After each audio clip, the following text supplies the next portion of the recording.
So, guys, it's been a hot minute, a sweltering, simmering, steaming minute, but I'm back now.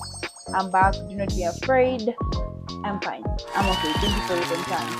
If you can hear the bang in the background, sorry, new construction is coming up. To clue you in on what we're going to be talking about, I'll give you one word. Jonasi. Yes. Today we'll be talking about the polygamist. I'm excited. Are you excited? So strap in, get comfy, and let's talk some polygamy.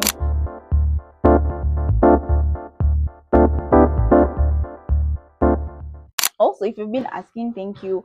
I did get a wig. Guys, plating is not for the weak, especially with natural hair. So this is Resty. I call her Resty because my head is resting. I don't know if you guys caught on to that, but like, yeah, this is Resty. I'm obsessed with her. I will be wearing her everywhere I go.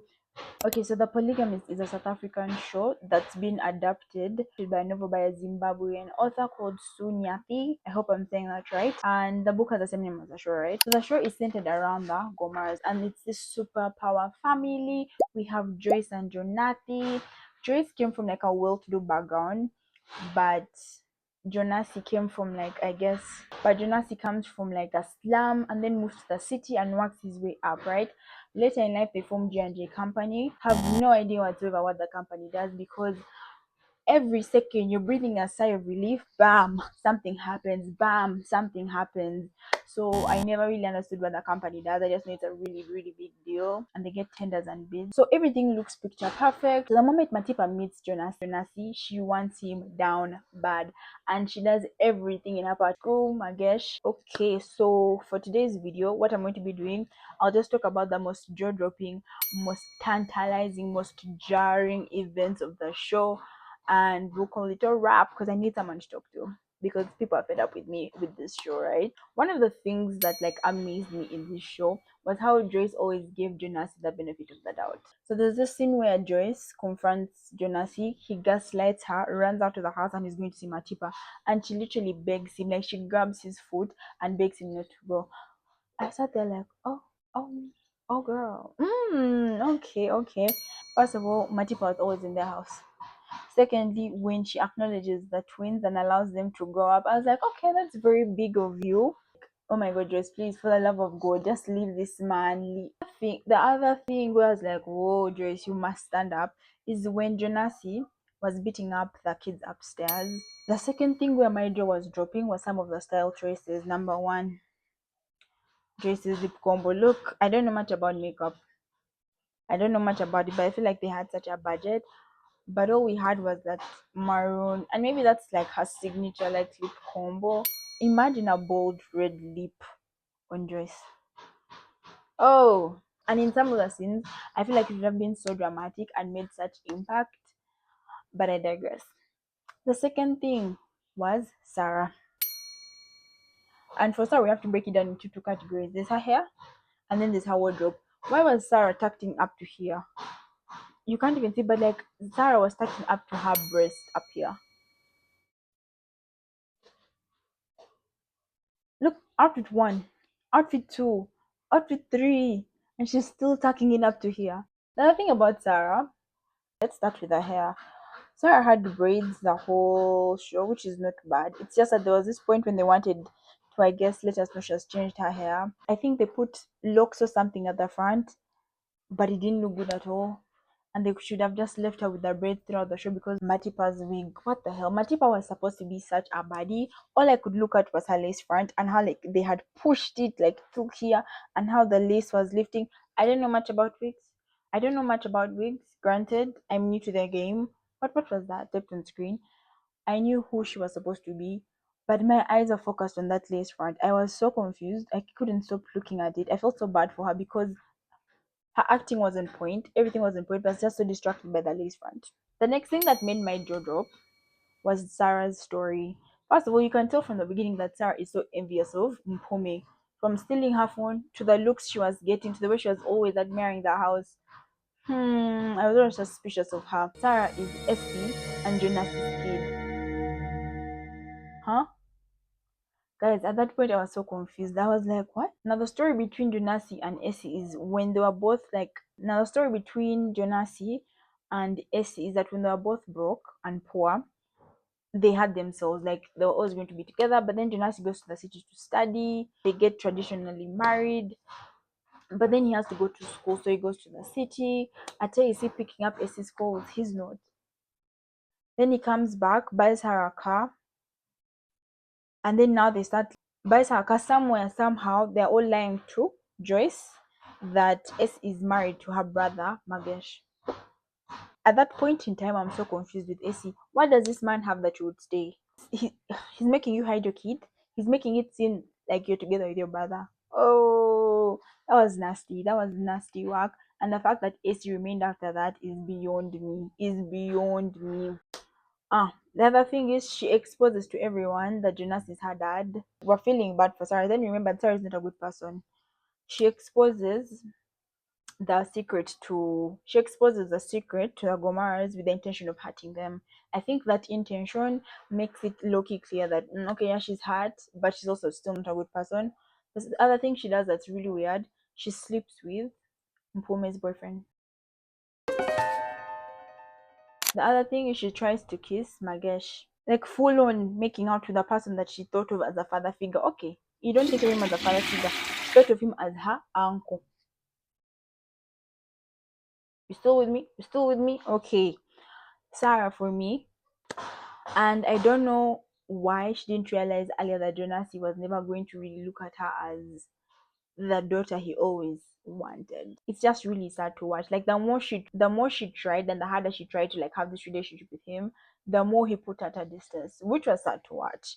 And then she would react and hurt all the other people around her, and the toxic cycle kept continuing. But when the sun was turning into Jonasi, slowly by episodes over the duration of 22 episodes, and then episode 22 he actually like morphs into his dad. That was sad to watch because this poor boy, from the beginning of the show, he's like innocent, he's sweet. Yes, he has a crush on this girl, but then other factors lead him to like end up becoming this really weird, like boy man. Like take your L. Big sigh, like Lindani. Oh my god. Another jaw dropping event, the events between Lindani, the son, and Jonasi. So Lindani is friends with Mpume and Sarah.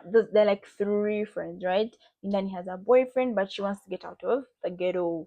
Somewhere, somehow, during a house party, Jonasi sets his sights on Lindani, pounces on her. She doesn't refuse. Jonas is taking Lindani to their like vacation home. At first, it's giving both of them are playing a certain type of game, but I fear Lindani didn't know what she was playing with because she's ready to accept the gifts from him. But like at the back of our minds, we know nothing is free, and this man will come to collect. However, I feel like Lindani thought she was above like the game. She was better than the game, but no. Jonasi comes, Jonasi collects. Jonasi collects from Lindani. So now Lindani is part of like the harem that Jonasi is collecting, right? So far we have Joyce, we have Matipa, we have Essie, and now Lindani is part of it. He takes her out to like their vacation home at the beach. He's buying her things.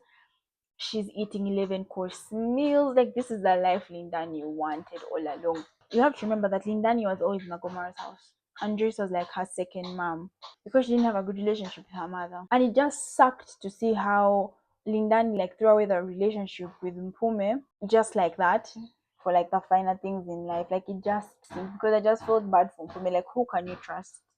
You can't trust your cousin, you can't trust your best friend. Joyce had all the opportunity to number one. First of all, Joyce, okay, disclaimer now, I'm about to talk about like how to get away with madam. Joyce had all the opportunity to get revenge on this man. In fact, that's what I was waiting for this entire show. Like that's what I thought we were going for. Like this man has mistreated her, blah, blah, blah. We're going to get like a Tyler Perry type of like Beauty in Black revenge, right? I thought at that point she was listening to her mom because her mom told her, bro, you can't trust Jonasi anymore, and you're not working. You're certain mom. You need to like make sure you have a safety net behind you in case of anything happening, right? So her mom's advice was maybe take some money and put it in some accounts. Joyce refused. The other thing during the fire, first of all, Joyce should have been clever about it. She shouldn't have parked her car in the front where cameras could see and it could easily be traced back to her. Secondly, if you set a fire, like see that shit through, like lock all the doors. I don't know. At that point, I was so angry. I do not condone murder. I don't condone murder at any point in anyone's life. But with regards to the show, I fear Joyce should have done a better job of like Jonasi. Like that's how frustrated I was. That second time when she put the detergent in the rice, my first question was there was no rat poison in that drawer. In that big house, they're telling me they don't have rats. You always have a packet of rat poison next to you. Okay, with all the bags she's buying, there's no tiny little packet of rat poison. What is detergent going to do, honestly? That cheap Joyce. Like Joyce had I had it up to here with Joyce at this point. The third one, the gun. The gun. When she bought that gun, she didn't practice. In fact, me before even they showed us that scene of she's going to buy a gun, I thought she's hiring a hitman. Because all that money she had, she couldn't hire a hitman. Joyce, up to here with you, up to here, up to here with you.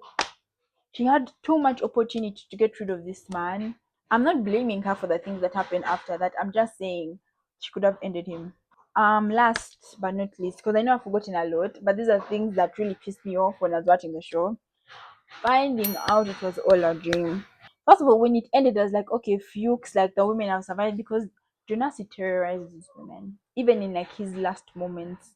Number one, when he started beating Matipa, when he started hitting Joyce. First of all, Matipa ran away and left her kids with Joyce because she had it up to here. At some point, I was like, okay, at least you tell your friend, like, hey, I'm coming back. Please help me watch my kids. We don't know how scared she was for her life. But along the way, he gets AIDS. And now they move into Matipa's house, him and Lindani. And yeah, as you'd expect, like Lindani is out and about. She's having the time of her life. She doesn't take care of Jonasi. Essie, meanwhile, is fighting to take care of this man. You guys, like, I kept asking myself throughout the show, like, what does this man have that these women really, really like want from him? Like, it can't be the money because it reaches a point where the money is just not enough. Like, it cannot be the money. But I guess Essie really loves him because she brings him soup, she changes his dirty bed sheets. Lindani could not be bothered. At that point, she's out of the house. Yeah, so Jonasi apparently dies. They're at his funeral. First of all, the funeral thing was even hilarious. Eh, he's stuck on herbal medicine, which is crazy. In the year of our Lord, I assume in 2025, 2026, around there, you think herbal medicine is going to work against AIDS? I mean, it could, but like, is there enough science to back it up? Is there enough information to back it up? You want to live? Take your pills. Take your pills, do your exercises, do what the doctors are telling you to do. No, he's on herbal medicine, boiling it, steaming it. Jonasi dies, right? We're like, Fuchs, it's done. Thank you, Jesus. Jonasi is dead. But people are still fighting over his dead body. But like Essie and her kids go and get his body from the morgue. She even washes it and they take it for burial. Joyce comes for the body. They tell her it's gone. She gets police, goes to the traditional burial, gets the body, and takes it with her. At that point, I'm like, you guys, he's dead. Let the man just like let him rest. Not in peace though. He's a bad man. Joyce gets the body. She takes it. She's not going to handle the burial, and Essie and her kids are not allowed to come for burial.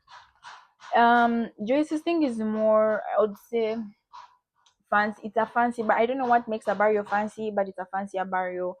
Everyone is wearing those fancy little hats. I've forgotten what they're called, but those ones, you know, that I'm saying.